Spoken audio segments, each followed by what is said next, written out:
ಅಳ್ನಾವರ ವಸತಿ ಶಾಲೆಯಲ್ಲಿ ವಿದ್ಯಾರ್ಥಿನಿಯರಿಗೆ ವಿಚಿತ್ರ ವೈರಲ್ ಸೋಂಕಾಗಿದೆ. ಧಾರವಾಡದ ವಸತಿ ಶಾಲೆಯಲ್ಲಿ 40ಕ್ಕೂ ಹೆಚ್ಚು ವಿದ್ಯಾರ್ಥಿನಿಯರು ಅಸ್ವಸ್ಥರಾಗಿದ್ದಾರೆ. ಜ್ವರ, ಕೈಕಾಲು ನೋವಿನಿಂದ ಬಳಲ್ತಾ ಇದ್ದಾರೆ ವಿದ್ಯಾರ್ಥಿನಿಯರು. 10-15 ನಿಮಿಷಕ್ಕೊಮ್ಮೆ ನೋವಿನಿಂದ ಚೀರಾಡ್ತಾ ಇದ್ದಾರೆ.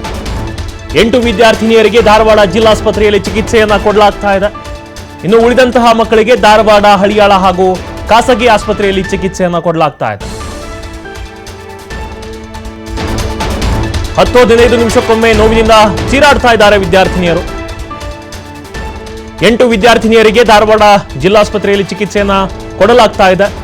ಇನ್ನು ಬಾಕಿ ಉಳಿದಂತಹ ಮಕ್ಕಳಿಗೆ ಧಾರವಾಡ, ಹಳಿಯಾಳ ಹಾಗೂ ಖಾಸಗಿ ಆಸ್ಪತ್ರೆಯಲ್ಲಿ ಚಿಕಿತ್ಸೆಯನ್ನ ಕೊಡಲಾಗ್ತಾ ಇದೆ. ಇನ್ನು ವೈರಲ್ ಮಯೋಸೈಟಿಸ್ ಶಂಕೆ ವ್ಯಕ್ತವಾಗ್ತಾ ಇದೆ. ಇನ್ಫ್ಲುಯೆನ್ಸಾ ಎ ಅಂಡ್ ಬಿ ಪರೀಕ್ಷೆಯನ್ನು ಕೂಡ ಮಾಡಲಾಗ್ತಿದೆ. ವೈರಲ್ ಮೂಲವನ್ನ ಪತ್ತೆಯನ್ನ ಹಚ್ತಾ ಇದ್ದಾರೆ ವೈದ್ಯರು.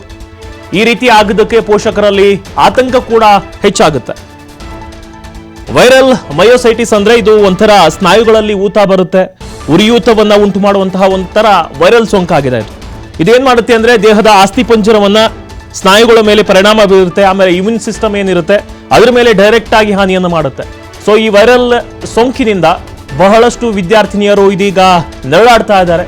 ಜ್ವರ, ಕೈಕಾಲು ನೋವಿನಿಂದ ನರಳಾಡ್ತಿದ್ದಾರೆ. 10-15 ನಿಮಿಷಕ್ಕೊಮ್ಮೆ ನೋವಿನಿಂದ ವಿದ್ಯಾರ್ಥಿನಿಯರು ಚೀರಾಡ್ತಾ ಇದ್ದಾರೆ.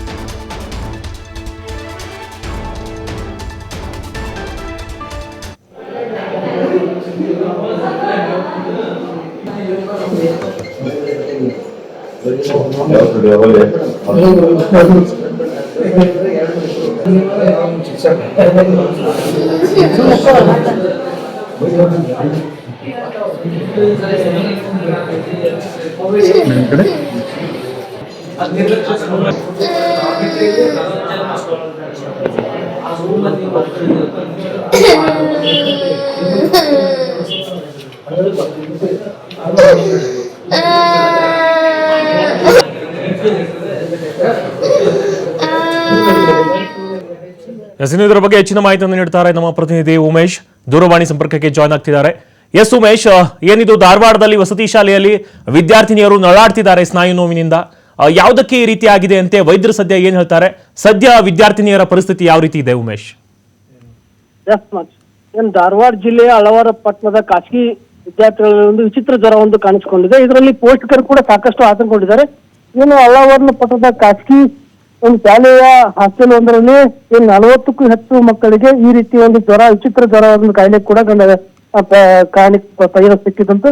ಇದ್ರ ಜೊತೆಗೆ ಏನಪ್ಪಾ ಅಂದ್ರೆ 40 ಮಕ್ಕಳಲ್ಲಿ ಈ ತರ ಜ್ವರ ಕಾಣಿಸಿಕೊಂಡಿದ್ದು. ಇನ್ನು ಕೆಲವೊಂದಿಷ್ಟು ಮಕ್ಕಳನ್ನ ಹಳ್ಯಾಳ ಅಥವಾ ಅಳ್ಳಾವರದಲ್ಲಿ ಆಸ್ಪತ್ರೆಗಳಿಗೆ ಸೇರಿಸಲಾಗಿದೆ. ಇನ್ನು ಕೆಲವೊಂದಿಷ್ಟು ಮಕ್ಕಳನ್ನ ಖಾಸಗಿ ಒಂದು ಆಸ್ಪತ್ರೆಗೆ ಸೇರಿಸಲಾಗಿದೆ. ಇದ್ರ ಜೊತೆಗೆ ಧಾರವಾಡ ಜಿಲ್ಲಾ ಆಸ್ಪತ್ರೆಗೆ 8 ಮಕ್ಕಳನ್ನು ಕೂಡ ಏನು ಅಡ್ಮಿಟ್ ಮಾಡಲಾಗಿದೆ. ಇದರ ಜೊತೆ ಈಗಾಗಲೇ ಬ್ಲಡ್ ಟೆಸ್ಟ್ ಕೂಡ ಮಾಡಿದರೆ ಇನ್ನು ವೈದ್ಯರು ಕೂಡ ಪರಿಶೀಲನೆ ನಡೆಸಿ ಅದು ಒಂದು ಯಾವ ಇನ್ಫ್ಲುಯೆನ್ಸಾ ಎಬಿ ವೈರಲ್ ಎಂದು ಕೂಡ ಸೂಚಿಸಲಾಗಿದೆ.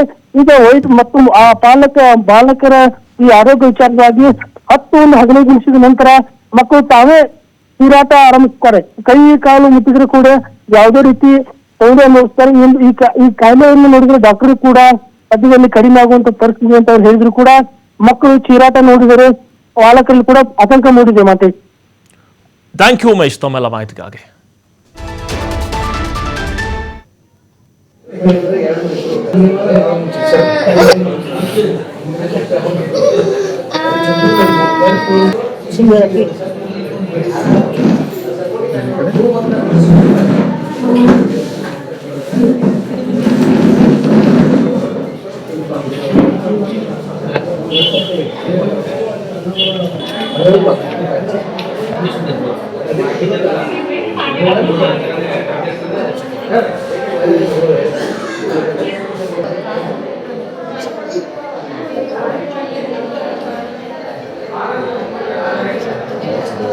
ಎಸ್, ಧಾರವಾಡದಲ್ಲಿ ನಡೆದಂತಹ ಘಟನೆ ಇದು.